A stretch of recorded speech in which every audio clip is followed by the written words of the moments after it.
Welcome to today's podcast, where I'm joined by Mr. Krystian Szastok. That's the best it's ever been pronounced, Krystian, am I right?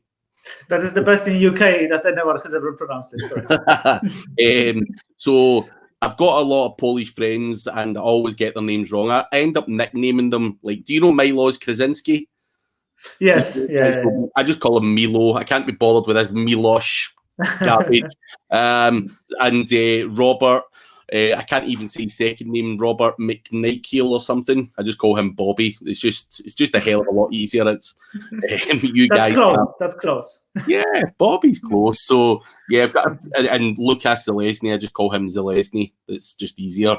He's probably got quite an easy name. But yeah, you Polish guys have some weird names. But Krystian is obviously. There's loads of people called Krystian, so we'll stick with Krystian. At least it starts easily, right? The ladies in the shop, people out there, business partners, etc. They always say, "Oh, Chris, can I shorten that to Chris? Is that okay?" I'm like, "Yeah, that's fine. Not even try the surname. I'm not gonna." So anyway, welcome to the show. For anyone who has no clue who you are, just give us a bit of background, what you've been doing, how long you've been in the industry and stuff. Sure. I'll do like a little elevator thing. It all started 13 years ago when I came to UK, maybe 13 and a half now. And I came here with like no education, no real education, no experience, no talents. And I was very fortunate that in one of my temp jobs, I worked with a guy who wanted to start his own bed and breakfast. And he needed a website. I was just about learning how to put together with HTML and CSS, just about how to make websites back then. And yes, I made him a website. It took like fucking 3 weeks. He paid me £100, and 50 of that was a bonus because he only asked him for 50. It was my first website. So after this, he says, "Look, Krystian, thank you for the website. It's amazing, but when I'm typing bed and breakfast Hastings into Google, it doesn't appear. Can you do that for me?" And I was like, "Well, I just did this thing. I might as well learn how to do the other thing, right?" So it took a few years. That keyword took a few months because obviously I had to learn everything from scratch. But after that, it took me a few years. I joined one agency. I got headhunted to another agency and then another agency. Then I spoke at Brighton SEO a few years ago. And at that point, I was pretty much, up there in terms of the demand for me in the job market, shall we say it. But about 5 years ago, I started my own business. I finally decided to make the step to be my own man, my own director, freelancing, right? Now, slowly, fingers crossed, this year may even have my first hire. Hopefully, we'll see how it goes. But maybe one day I'll make one of those SEO agencies we keep hearing about, having all those successes, right? That's the plan to build an agency, is that right? Step by step, I'm thinking about something boutique. I don't expect it ever to grow more than 5 or 10 people max. I like the remote model, but I found that that's really hard to make. I tried it a few years ago, 2-3 years ago. So I'm hoping that, by just beginning with 1 or 2, 3 people actually in a tight team and having that kind of workload well distributed, then from that, I can maybe move on to something a bit more remote. Where obviously, I from time to time, I hire freelancers to help out with certain bits. But that's the kind of, that's what I'm thinking is build a strong core team here in UK.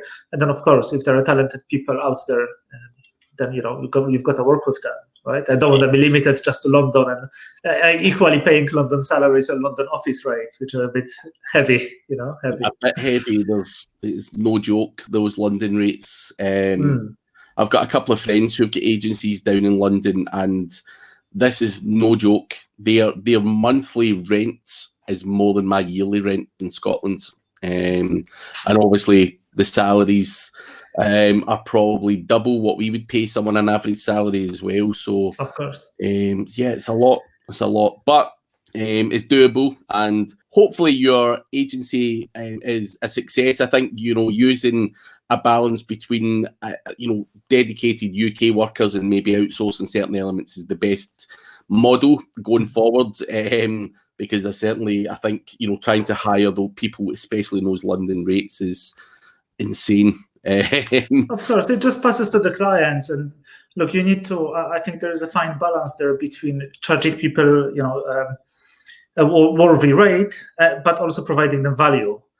And currently, I think that's a challenge. If you're paying extremely high salaries and very high office rates, then your margins, the difficulty is going to be there in providing them with value. So what I've also been looking at is recently I've teamed up with the team at OMG, Online Marketing Gurus, and we've launched an SEO plugin. So give me a sec. I'm literally going to make a teeny tiny plug of that. And then we can move on to more interesting topics.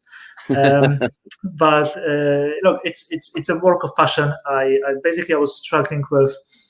I was seeing in the SEO in the SERPs. I've been seeing a lot of expanded listings from my competitors, where they've had the little answer bits pop down just under their listing.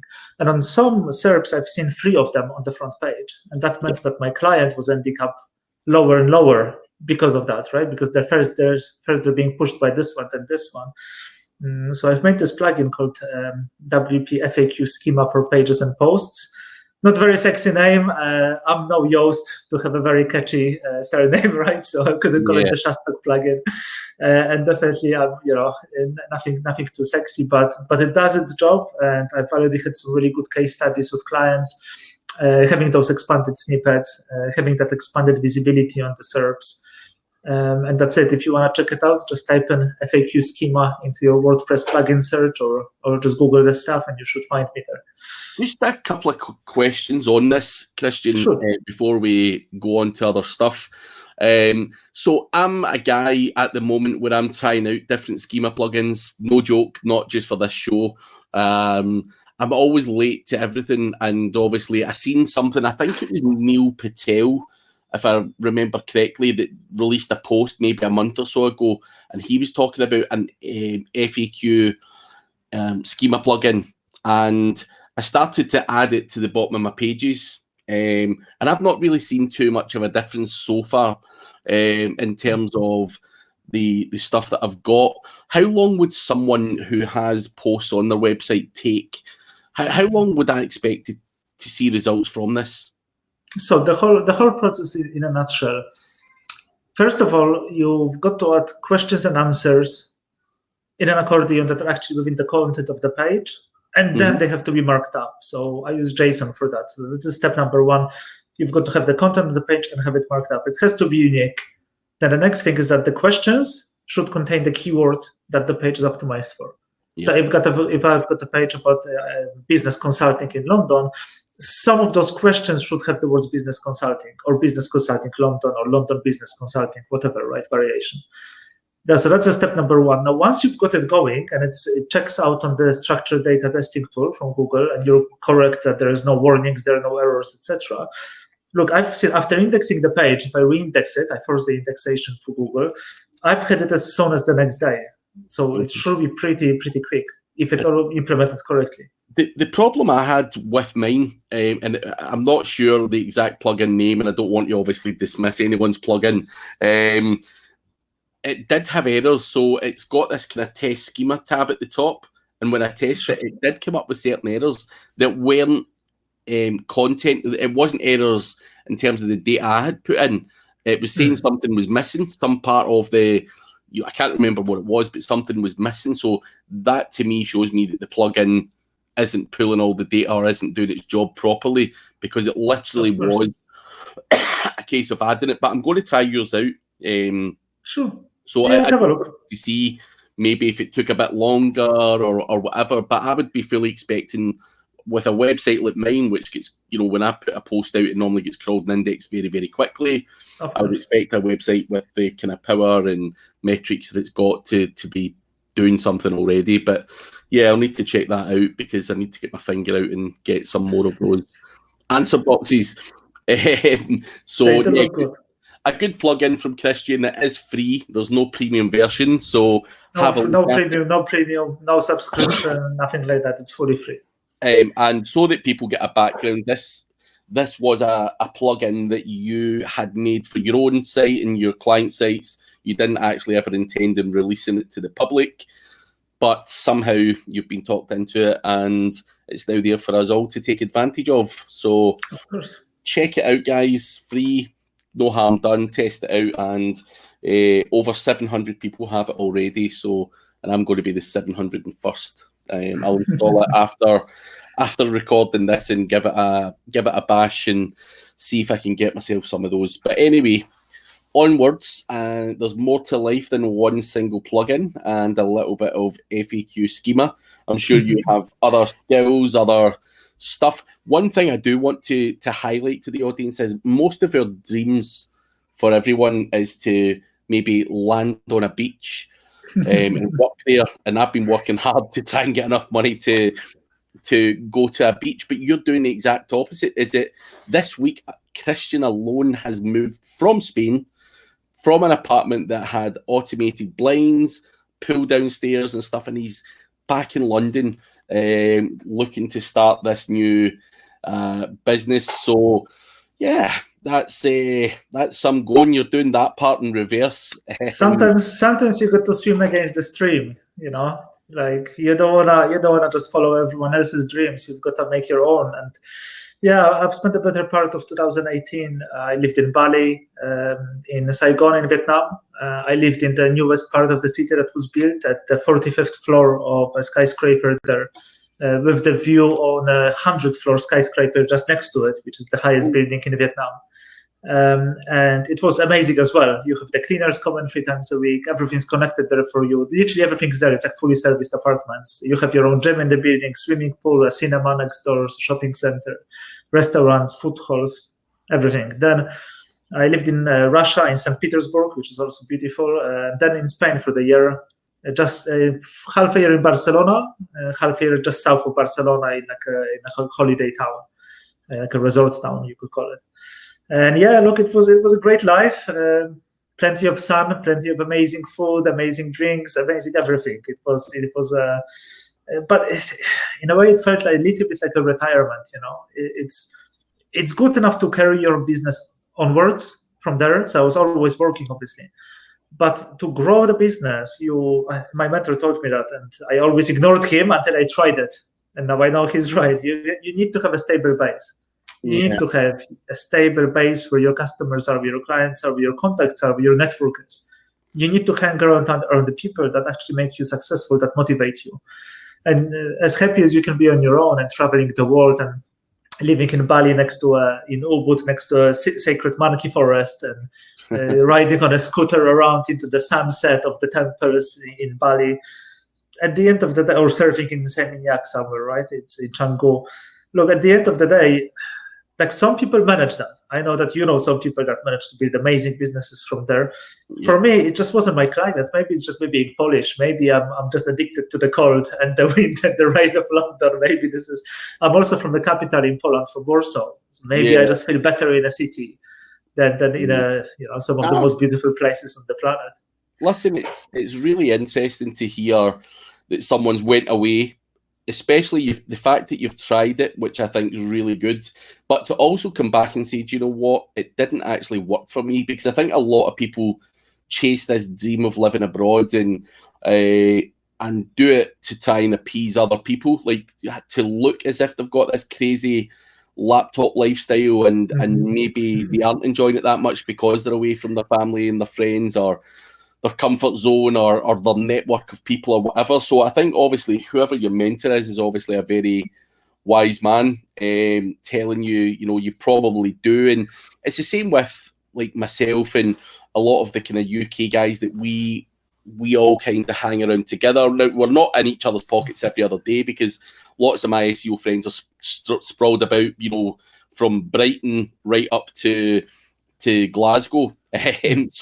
But we always do, to have parties or meetups or masterminds or whatever you want to call it.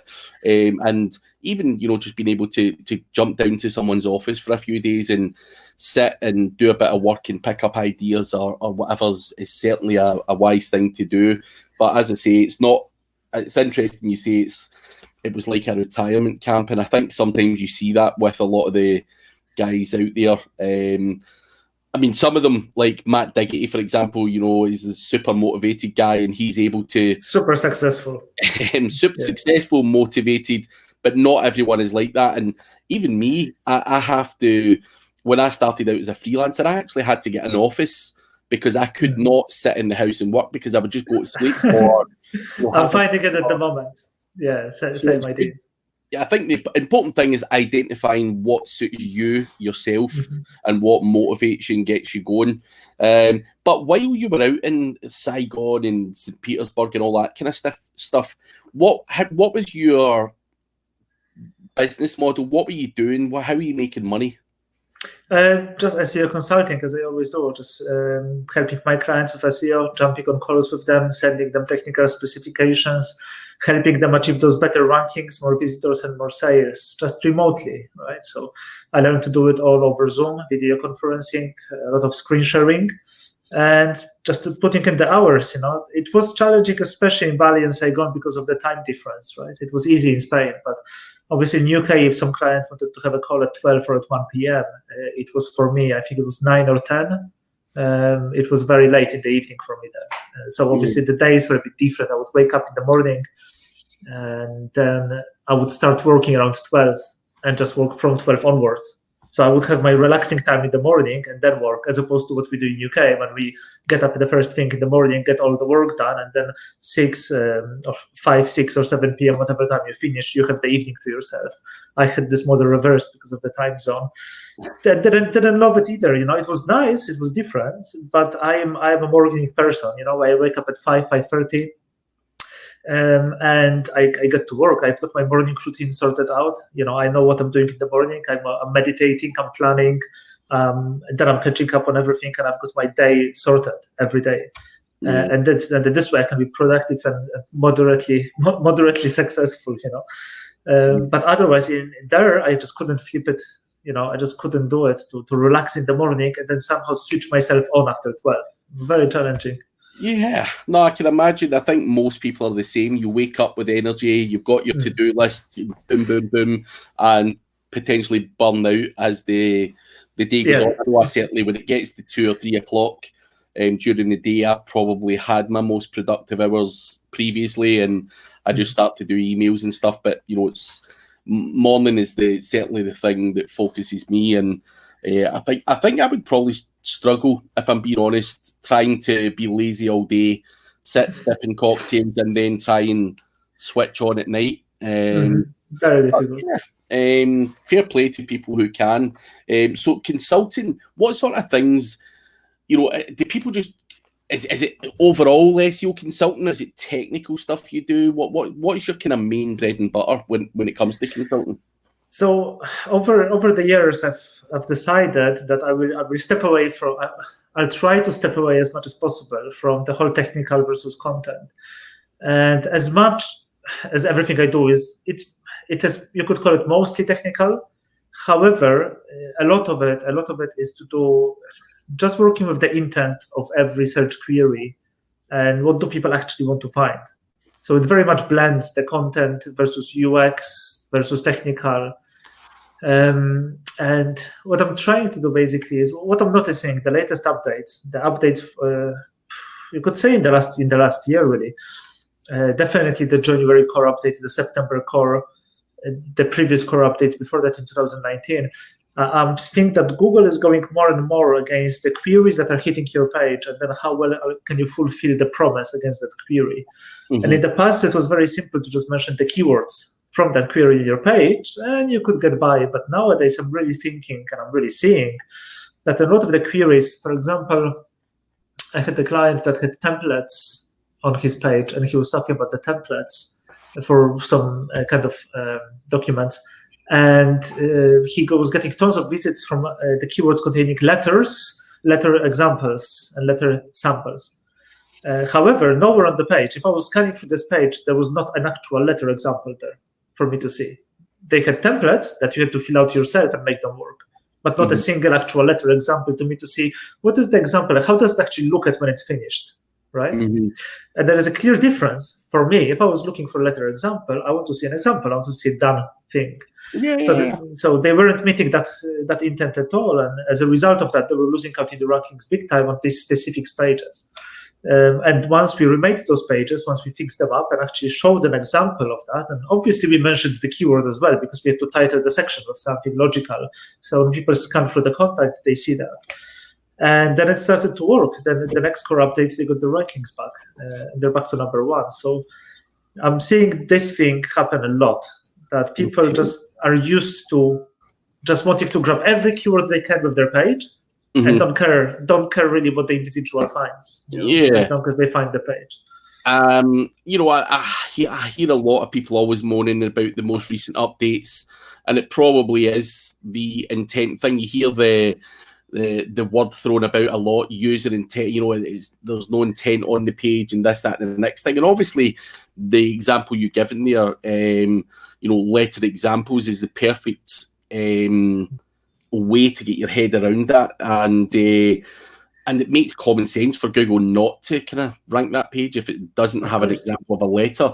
However, my question to people like you who are interested in those very specific things and probably do a lot more testing than I would on that type of thing, is you look at Google's tools or Google's NLP and stuff like that, and it's not actually that clever. If you look at it, Google can't tell there's any correlation between apple pie, and apple vinegar. They don't see that all of those three things are probably semi-correlated. They see them as completely different things.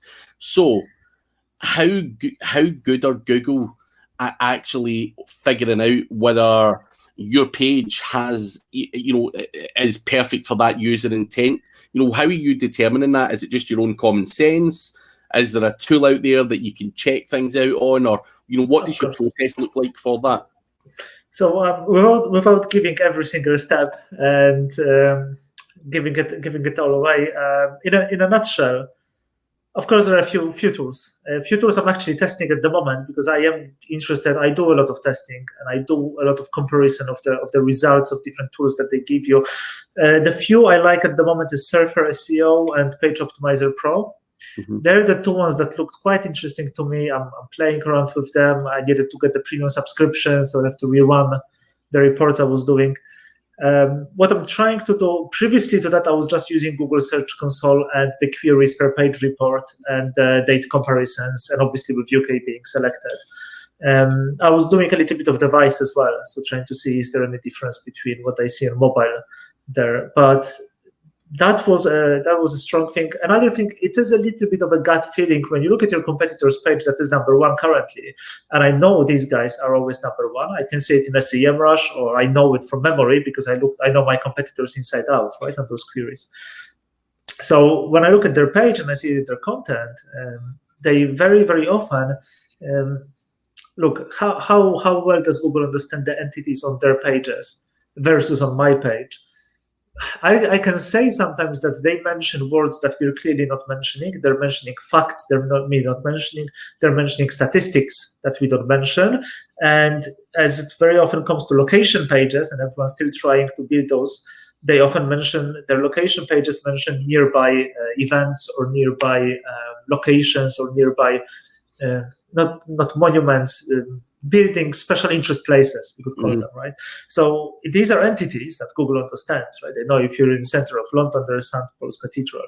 And that's kind of, you can look at that and you can say, well, our page, if I was actually trying to learn something from our landing page, can I actually learn something on it? Or is it just telling me our business provides X, Y, and Z services and we're in London? Well, this page that teaches me how to do the process step by step and the page that tells me about what service they provide, well, I would learn more from this page. And I think Google looks like that more and more. I don't know if rightfully, because I'm seeing some people having to add tons of text to their pages in order to make them rank because their competitors are bulking up the content all the time. Does anyone read it? Difficult to say. I do like to think, circling back to the FAQ schema, if you've got those questions showing in the SERPs, well, then people, when they see that listing, at least they can hook their eye over that and they can see that and say, maybe I should find that out in my process of renting. I'm just looking for a remote office now, like a co-working space thing. And, they have some valid questions there that I would want answers. Do they have lockers, for example? Do they have 24/7 access? There are some things there that you should mention, otherwise your page is just crap. And if it's a particular location that has advantages, I should know that from that landing page. I shouldn't have to Google for 10 minutes to find everything that's in the area. so I kind of see the pluses and the minuses.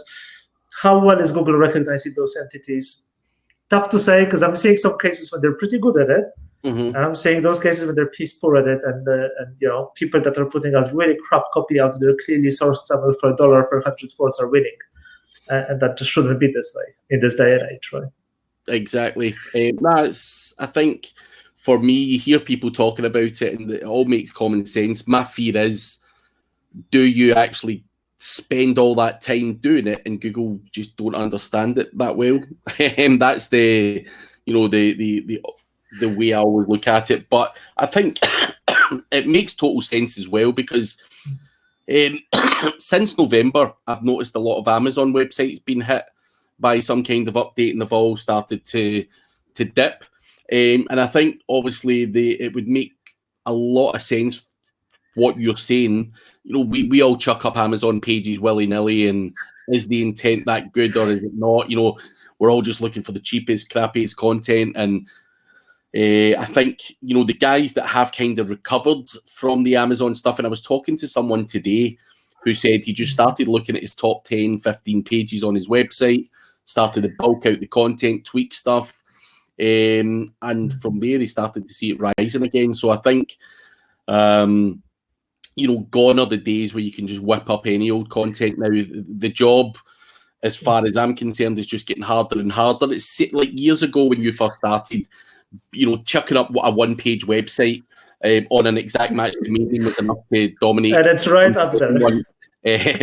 And obviously Google couldn't have that because people started to do that on a massive scale. But I think it's important that what you say, if you look at a page and can you learn something, can you get something from this page, or is it a shitty sales page that says I'm the best at SEO and I've got these packages and blah, blah, blah, blah, blah. It is kind of boring and is kind of shit, and it would make sense for Google not to reward that. So I think anyone listening, I think what you said there in terms of user intent and maybe looking at your page and going, will I learn anything from it? It's a pain in the ass. It's just going to mean a lot more work, a lot more thought. You're going to have to tweak your processes, educate people further to think the same way that you're thinking. But I think, if you want to chase that big money, you've got to put that level of grind in. And it's the same with technical SEO and stuff as well. Technical SEO wasn't a thing when I first started. No one bloody cared about, half of the stuff. And obviously now Google are looking at very specific elements, site speed and all this other kind of stuff, and again, marking you down if you get broken links potentially, or whatever. So I think the job is just getting bigger, harder, more difficult. But as long as you keep on top of it and listen to smart guys like you, and obviously, what I love from guys like you is the testing. And I want to talk to you a bit about your testing, because I love hearing guys who regularly do test after test after test after test, single variable testing. I even signed up to groups in the past where guys just publish the results of their testing, which I don't mind paying for, because you guys are doing the testing and releasing that data. I'm not saying you do, but there are guys out there who do it and give you the answers. But what type of tests are you doing? What kind of things are interesting you going forward? It's 2020 now. We don't want to hear about shitty site audits and all that, because everyone spoke about them in the past. But is there anything cool and new that you're testing that you think this might be the next big thing? So what I'm trying to do is kind of what you said. I'm trying not to, as they said, I'm trying not to chase the algorithm necessarily. I'm trying to see if this core update caused an issue. I'm trying to see, okay, what will the next one do?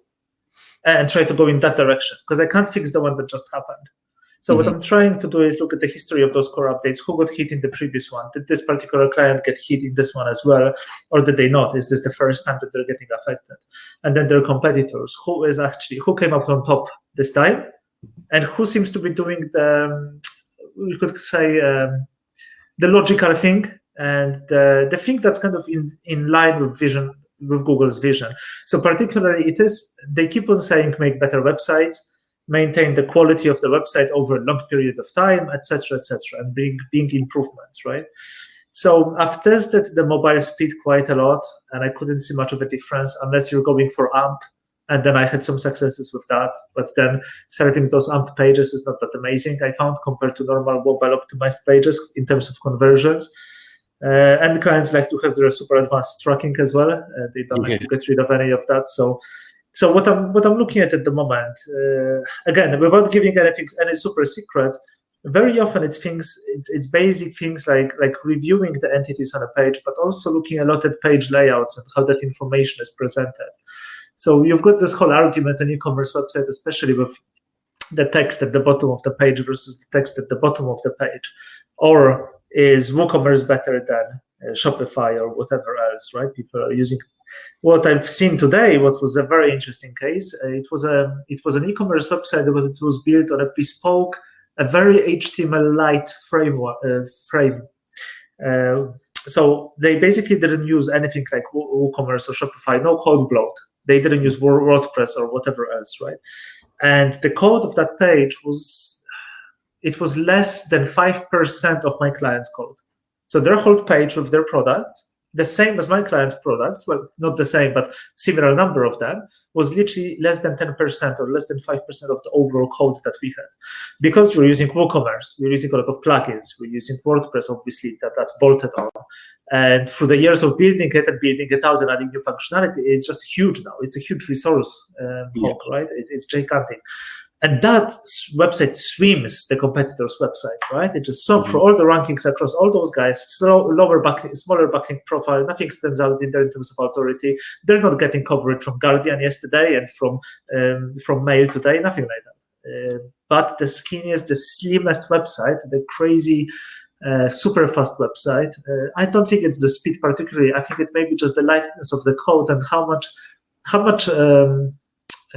value they're providing, how much keyword targeting they're providing, because they're not diluting all of that code by tons and tons of plugins and tons of divs and classes and inline code and everything else, right? So we're going to be looking at testing now, doing the same and building his next e-commerce website based on that, and actually looking at how did those guys build it, what are they exactly using to make the transactions happen, and can we build something similar without having the transactions just like inquiry buttons, because we're trying to build like a thing when you don't buy it through the you don't make a purchase, you more inquire about the product because they're bespoke made, they're kind of bespokely fitted and everything. So fingers crossed, that will be an interesting one to see. Actually, I've seen it a few times when a bespoke made website can perform way, way better than the WordPress that everyone throws out. And it makes a bit of sense from Google, because you'll always see the more effort you're putting in, the more Google rewards you. The more the more you're trying, and I think that is quite an interesting test to do. So I'll be playing with that. That's a bigger thing. I'd love to have you back on, and obviously in the future, if you ever want to come back on and share your thoughts of that test, it would be very interesting to hear, because Google's biggest cost is, and one of the biggest things is obviously their server, their crawlers, and everything else. And obviously there's billions of pages being added on a daily basis. So you always ask yourself the question, where does it all stop? Everyone here is now an internet marketer, and one of Google's biggest costs is being able to crawl stuff. So if you deliver websites that are 5% or less than 5% of what someone else's website are, why wouldn't Google love that website? And why would they not reward it? And it's amazing that you said such a website's been able to steamroller ahead and get such good results, even though maybe the backlink profile is not as powerful as everyone else's. So I think that would be a very interesting thing, because if you're making it easier for Google to kind of crawl that website, and it doesn't have to go through and go through all the shit that we've got in all of our websites, it would make sense. So I would love to hear the thoughts of you, after you obviously implement that. I think it's obviously a very good test and one that's very interesting. But going forward, what are you still, just before we tie off the end of the webinar and all that kind of stuff, going forward, you're obviously back into London this week. You're looking for co-working space. You want to build the business. For anyone who's listening, going, bloody hell, that Krystian's quite a smart guy. Not many people will think that, but thank you for the kind words. What are you offering people? Like, how do you help people? Are you still doing consultancy? Is it consultancy only? Do you offer any services? Like, let us know, what people can come to you for now. Sure. So what I try to do really is, I do have a unique way to manage the clients and deliver the value. And I'm not trying not to give the secret sauce, but we do work in sprints. Secret sauce, feel free. So the idea in the nutshell is I've decided to do something that no one else does, which is to talk to every client every week and make sure, well, to my knowledge, no one does it anyway in the industry. I think most agencies are trying to get away as far from clients as possible for their client services and separate themselves and build those layers so the person doing the work is here and the client is somewhere at the other end of that, separated by layers and layers of people in the chain, right? So what I'm trying to do basically is whoever has a website and they're making money from Google, from the inquiries they're getting, whether it's PPC or SEO, because I'm back to doing my certificates for PPC because I'm doing it as well. But the SEO, the core SEO is really the thing. If you've been hit by a penalty recently or Google lowered your rankings, one of those core updates, then that's my bread and butter, right? That's what I help people get out of. And I have some really, really good case studies. I've got some good case studies of growing businesses nearly from zero to hundreds of thousands of visits. So it takes work. It takes work from my side. It takes work from client side, and it is usually consultancy. But I do also have resources for copywriting, etc. It's just obviously an added cost. Not very sexy of an advertisement, but that's just the honest truth, right? To do SEO well nowadays, it takes a lot of effort and a lot of work and some money, obviously. Exactly. You need budget to make a success of it. So what is your website? Where's the best place to get a hold of you if someone wants you? Oh, we'll have to pop it in the description here, but if you Google my name, Krystian Szastok, which no one is able to, that's where you'll find me. The sexier name is New Tide Digital. That is not amazingly Googleable at the moment. I should probably work on that as I do more interviews, etc. But usually people just know me from here or there, or they take a screenshot of my page and they reverse image search it, and they find all kinds of disturbing images on the internet of me. But eventually they find the website too. But I'll put a link to your own website, the new digital website, and maybe your Facebook profile or something for anyone who's looking to reach out to you. But sadly, we are out of time, Krystian. We could probably talk all day. Feels like we've just scratched the surface with that stuff, but we don't want to bore everyone to tears. Would love to have you back again to talk about your testing and how that went with the the custom built website. So if you ever are up for sharing, I'm sure we would all love to hear that. Of course. But in the meantime, as I say, thank you for joining, and I will no doubt catch up with you soon. Excellent. See you soon, mate. I'm looking forward to seeing you at some conferences finally, because I keep missing you, but I'll make up for it, I promise. Yeah, there's enough to choose from, so I'm sure we'll catch up. Cheers. Awesome. Thanks for the time. Thanks so much.